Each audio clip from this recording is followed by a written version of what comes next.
Абысыным, сізді 8 наурыз мерекесімен шын жүректен құттықтаймын.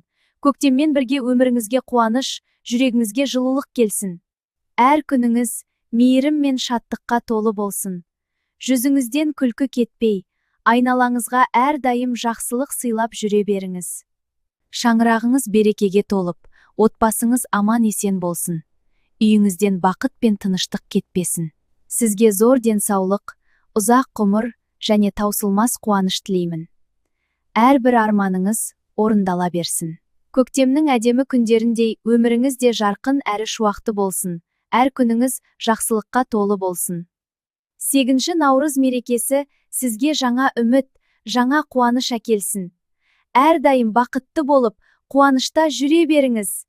Қысқасы, абысыным, әрдайым әдемі, көңілді, бақытты болып жүре беріңіз.